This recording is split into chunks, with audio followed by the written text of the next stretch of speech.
Hi lovers and femmes, it's me Ramada and welcome to my channel. First off, I just want to say that I hope you're all having a great day, a fabulous night, whatever time it is that you're watching my videos. I hope that I can send you some good vibes. Do not mind my basic plain nails. I can't really wear nails or nail polish anymore, you guys, because I'm back at work, I'm back to flying, and I can't really do like crazy designs or different multicolored nails, so mind my nails. Today we're going to talk about some of my experiences with transphobia and homophobia, times where I've gone dressed up, fully dolled up, gone out and kind of been judged or yelled at or gotten into arguments. So, let's get into it.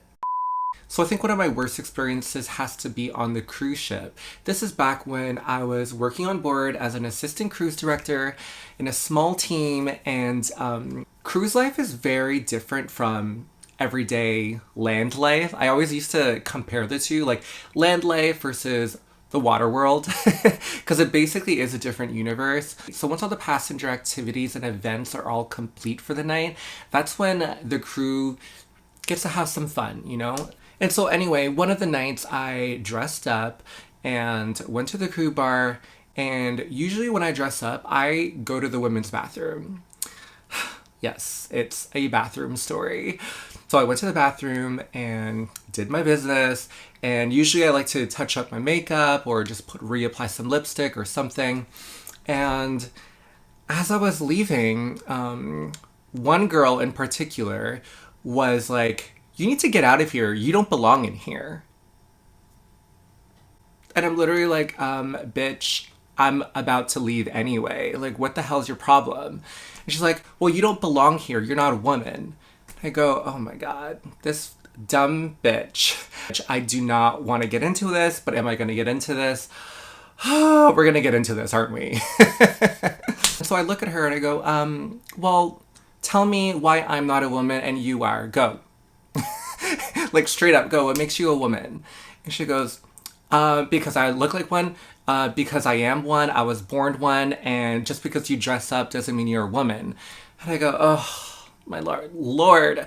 This was a couple of years back too, so like, it was a lot more extreme back then. Like, I feel like our society has progressed a little bit more than, like, this was maybe 5 or 6 years ago now. I don't even know why I'm trying to give her the benefit of the doubt here, but basically she was just an idiot, totally ignorant. This was so cringe of her because even when I was already leaving, right? So as I'm out the door, she's still like talking at me, like all up in my face. And I'm just like, oh my god, I do not want to get into it with this girl right now, because if I do, I will probably knock her out. Like, I can knock this bitch out if I wanted to. So she's yapping away, and she's so cringe. She's by the door, holding the door like this, like blocking the entrance to the bathroom door. And I'm like, what are you doing? Like, I'm already done my business. I'm already done peeing. I'm about to go. Like, I'm already out. And she goes, you're not allowed to come back. Like, literally blocking the entrance. I go, this girl is crazy. And I think I was just looking at her like in complete disbelief, because in moments like that, I just get so riled up and I'm kind of in shock. Like, I can't believe someone would react this way, like this strongly. It's not like I was staring at her or made a comment at her, or literally just minded my own business, took a piss, looked at myself, reapplied makeup, and left. Went about my way. And like, you have a problem with that. It's like, what is the issue here? You know, it's like, what is your problem?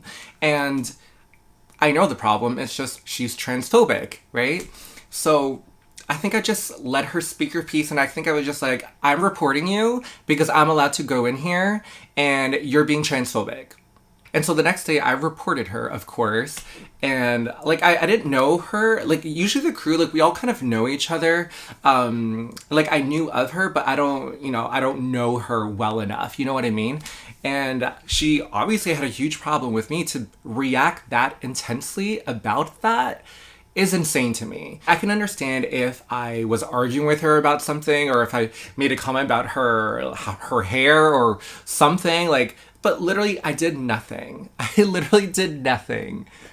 So then for a while, I luckily didn't really run into her much, because usually like on board, especially with my job, I'm kind of all over the place. I'm in like every venue, every dining room, but I never really ran into her. I think she worked in the kitchen, so like I wouldn't really see her, where I was more in the public passenger areas. It may have been like a month or two later after this incident where I'm back in the crew bar and she's there and I'm dressed up.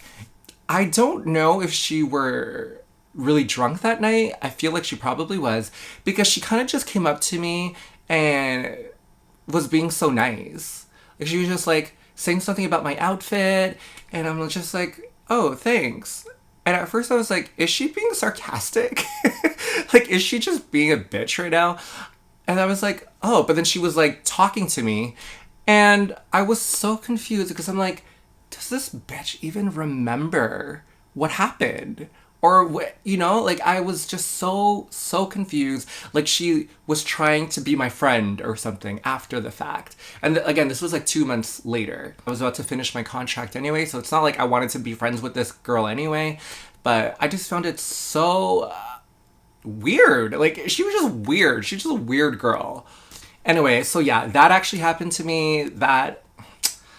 A bathroom story, of course. Now, the thing is, in Toronto, when I do go out, I go out a lot, and I go to the women's bathroom a lot, and again, I mind my own business. I literally don't even like to look at other girls or whatever, because I've had an experience like this. Most girls are actually very complimentary and so flattering, and I usually meet a lot of people in the bathroom. It's kind of like a girls thing, right? Like, all the girls are like, oh my god, I love your makeup, I love your lipstick color, I love, oh, what makeup do you use? Like, it's always kind of that type of kiki.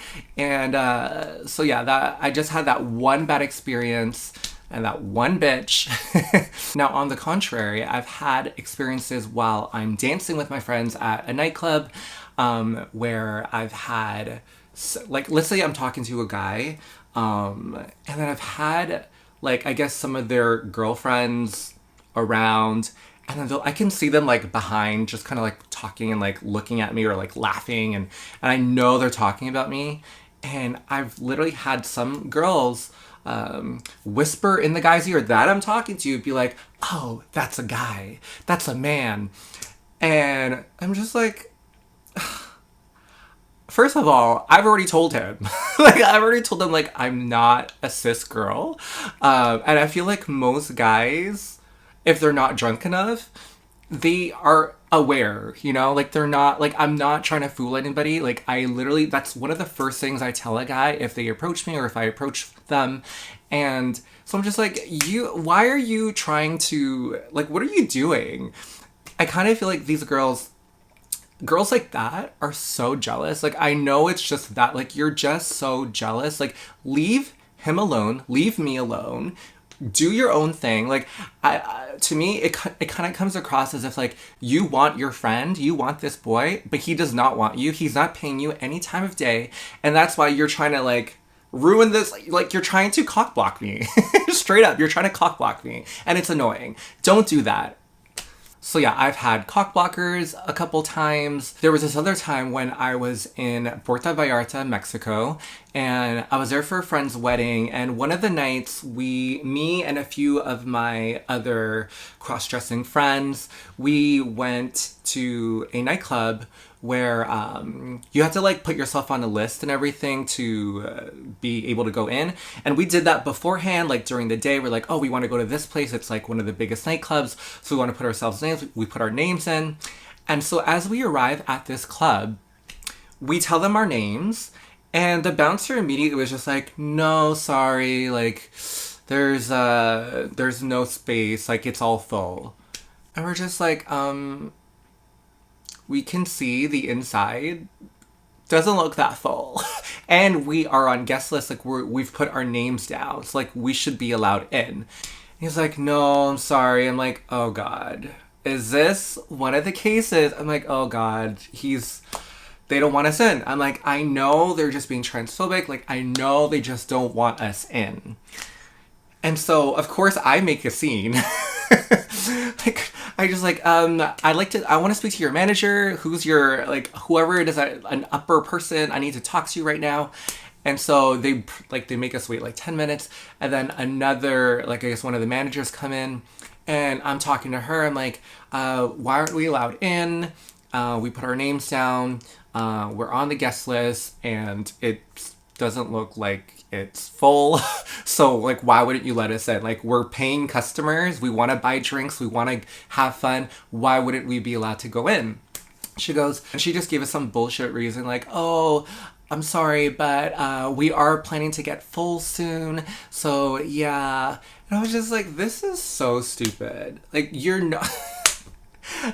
This is so stupid. Like, I know cases like that where they're just kind of like, I can see some of them like laughing in the back, and it's just like, oh my god, like, can you not even make it obvious? You know, I hate it when they're just being so like blatantly obvious about it. I hate it when they just don't even have any shame, you know, like they're not embarrassed to like show their ignorance to us, you know? So yeah, I've definitely been denied at clubs, denied at bars a couple times. That story has happened a few times to me. Cases like that happen. I just want you to know that if you are, you know, someone like me, if you're a femboy like me, that don't bother fighting. Honestly, fighting and arguing is just a waste of time. Just move on to another club, move on to another space, because clearly we're not welcome there. So just move on. Like, it's best to just save your breath, save your words. They're not worth it. And just find another space, find another club, another bar that actually will welcome you and that are open and are queer positive. And so that's my advice, honestly. Like, and I'm, you know, it's taken me a lot for me to learn this as well. I'm getting riled up just reliving these experiences by telling you guys this. So far in Toronto, like, I'd say the last year or two, like, I've had no bad luck or I've never had issues. So thank God for Toronto. Like, I feel so lucky to live here because it's such a progressive city. It's so queer positive, queer friendly. And I go to a lot of, like, I don't even really go to the Village anymore. I go to, like, everywhere else. And also a lot of the straight clubs or straight bars here, they have, like, most places now have queer events at the straight bars. So, like, it's all just good, all good vibes. And I feel so lucky to live here. Anyways, guys, what did you think of some of my experiences with transphobia, homophobia? Have you ever had any experiences like this yourself? Let me know in the comment section down below. Once again, thank you guys so much for watching. I appreciate all of your support. Help your girl out. Make sure you hit the like, share, and subscribe button if you haven't already. And I'll see you on my next video. Bye, guys. Mwah.